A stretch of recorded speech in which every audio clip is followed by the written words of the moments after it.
আমন্ত্রণ দীপ্ত সংবাদে আপনাদের সাথে আছি আমি ইয়াসমিন সুমনা। আনসার ভিডিপির সদস্যদের হাত ধরে দেশের প্রতিটি গ্রাম আর্থ-সামাজিক উন্নয়নের কেন্দ্রে পরিণত হবে, এমন মন্তব্য করেছেন প্রধানমন্ত্রী তারেক রহমান। বুধবার আনসার ও গ্রাম প্রতিরক্ষা বাহিনীর 46তম জাতীয় সমাবেশ উপলক্ষে অনুষ্ঠানে প্রধানমন্ত্রী কথা বলেন। তিনি আরও বলেন, দেশের অভ্যন্তরীণ নিরাপত্তা রক্ষায় আনসার ও গ্রাম প্রতিরক্ষা বাহিনীর দীর্ঘ ও যথেষ্ট অভিজ্ঞতা রয়েছে, যা ভবিষ্যতে এই বাহিনীকে আরও দক্ষ ও গতিশীল করতে ভূমিকা পালন করবে। আনসার ও গ্রাম প্রতিরক্ষা বাহিনীর জাতীয় সমাবেশে যোগ দিতে বুধবার সকালে গাজীপুরের শফিপুর আনসার ভিটিপি একাডেমির প্যারেড গ্রাউন্ডে পৌঁছান প্রধানমন্ত্রী তারেক রহমান। এ সময় স্বরাষ্ট্রমন্ত্রী, আনসার ও গ্রাম প্রতিরক্ষা বাহিনীর মহাপরিচালক সহ অন্যান্য কর্মকর্তারা প্রধানমন্ত্রীকে অভ্যর্থনা জানান। পরে বীর শহীদদের স্মৃতিসৌধে পুষ্পস্তবক অর্পণ করেন প্রধানমন্ত্রী। সেখান থেকে প্যারেড গ্রাউন্ডের মঞ্চে আসেন তিনি। শুরু হয় আকর্ষণীয় বুত্থান মহড়া প্রদর্শনী। এ সময় মহড়ায় অংশ নেওয়া সদস্যদের সাথে করমর্দন করেন প্রধানমন্ত্রী। অনুষ্ঠানে প্রধান অতিথির বক্তব্যে আনসার ও গ্রাম প্রতিরক্ষা বাহিনীর অভিজ্ঞতার কথা তুলে ধরেন প্রধানমন্ত্রী। দেশের আভ্যন্তরীণ নিরাপত্তা রক্ষায় আনসার ভিটিপির যথেষ্ট অভিজ্ঞতা রয়েছে। এই বিশাল সংখ্যক কর্মকর্তা এবং সদস্যদের দীর্ঘ অভিজ্ঞতা এবং কার্যক্রম পদক্ষেপের আলোকে আপনাদের ভিশন এবং সুনির্দিষ্ট কর্মপরিকল্পনা, আমি মনে করি এই বাহিনীর ভবিষ্যৎ কার্যক্রমকে আরও দক্ষ এবং গতিশীল করতে গুরুত্বপূর্ণ ভূমিকা পালন করবে। বর্তমানে ৪৭টি ব্যাটালিয়ন পার্বত্য চট্টগ্রাম সহ সারা দেশে গুরুত্বপূর্ণ অবকাঠামোর নিরাপত্তায় নিয়োজিত রয়েছে বলেও উল্লেখ করেন তিনি। বর্তমানে ৪৭টি আনসার ব্যাটালিয়নের মধ্যে ১৬টি পার্বত্য চট্টগ্রামের বিভিন্ন অঞ্চলে নিয়োজিত।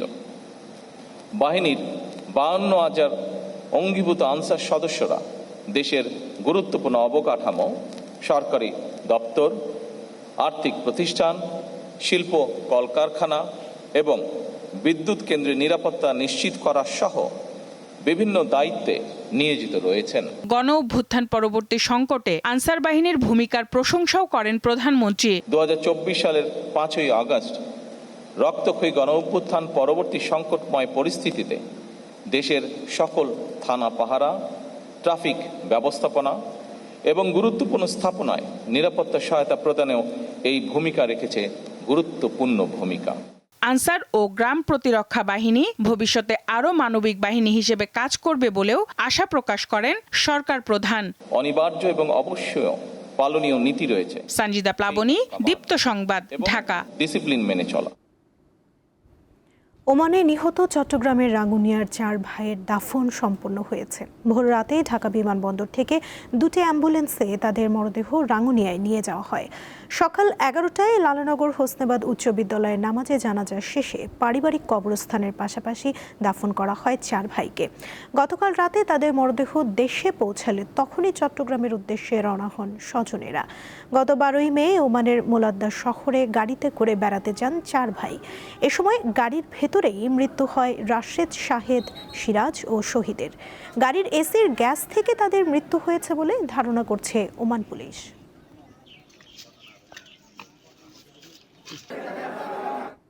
দু 2015 সালে বরিশালে ছাত্রদল নেতাসহ 2 জনকে বিচার বহির্ভূত হত্যাকাণ্ডের মামলায় সাবেক সংসদ সদস্য আবুল হাসনাত আবদুল্লাহ সহ 4 আসামির বিরুদ্ধে আনুষ্ঠানিক অভিযোগ গঠন করে বিচার শুরুর আদেশ দিয়েছে ট্রাইব্যুনাল।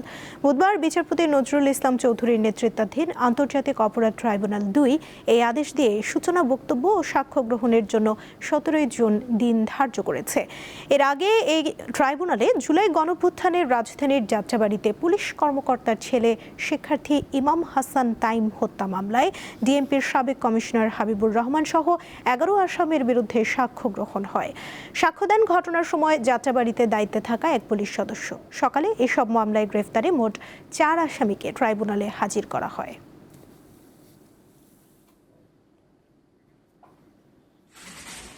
এবারে আন্তর্জাতিক প্রসঙ্গ। রাজধানী বেইজিংয়ে রাশিয়ার প্রেসিডেন্ট ভ্লাদিমির পুতিনের সঙ্গে চীনের প্রেসিডেন্ট শি জিনপিং এর একটি সংক্ষিপ্ত বৈঠক হয়েছে। এর আগে স্থানীয় সময় বুধবার বেজিংয়ে পুতিনকে স্বাগত জানান শি জিনপিং। চীনের প্রেসিডেন্ট বলেন, দুই দেশের উন্নয়ন ও পুনর্জাগরণে একে অপরকে সহায়তা করা।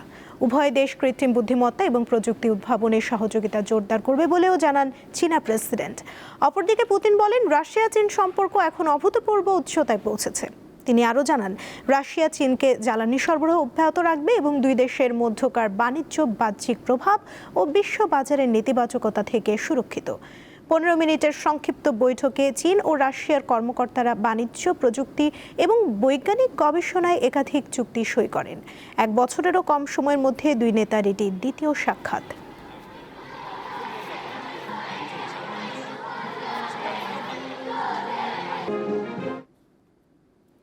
দ্রুত কোনো সমঝোতা না হলে আগামী কয়েকদিনের মধ্যে তেহরানের ওপর বড় ধরনের আঘাত হানতে পারে যুক্তরাষ্ট্র। ইরানকে লক্ষ্য করে আবারও হামলার হুমকি দিয়েছেন যুক্তরাষ্ট্রের প্রেসিডেন্ট ডোনাল্ড ট্রাম্প। স্থানীয় সময় মঙ্গলবার হোয়াইট হাউসে সাংবাদিকদের সঙ্গে এমন কথা বলেন তিনি। ট্রাম্প বলেন, 2 থেকে 3 দিন পর্যন্ত অপেক্ষা করবে যুক্তরাষ্ট্র। শান্তি চুক্তি না হলে তাদের আরেকটি বড় হামলা চালাতে হতে পারে। তিনি আরও জানিয়েছেন, নতুন হামলা থেকে মাত্র 1 ঘন্টা দূরে ছিল ওয়াশিংটন। এমনকি নৌবাহিনীর জাহাজগুলোতে হামলার জন্য মিসাইল লোডের পাশাপাশি অন্যান্য অস্ত্র প্রস্তুত করা হয়েছিল। কিন্তু আরব নেতাদের অনুরোধে হামলার সিদ্ধান্ত থেকে তিনি সরে আসেন।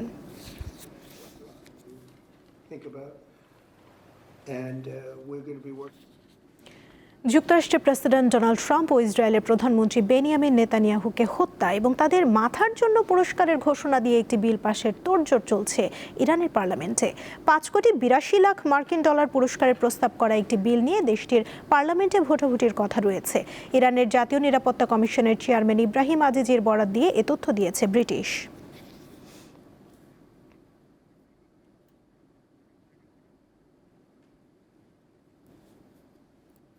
এই ছিল এখনকার মতো। পরবর্তী সংবাদ বিকেল 5টায় দেখার আমন্ত্রণ রইল। এছাড়া আরও তথ্য পেতে যুক্ত থাকুন দীপ্ত ডিজিটাল প্ল্যাটফর্মের সাথে। ধন্যবাদ সবাইকে।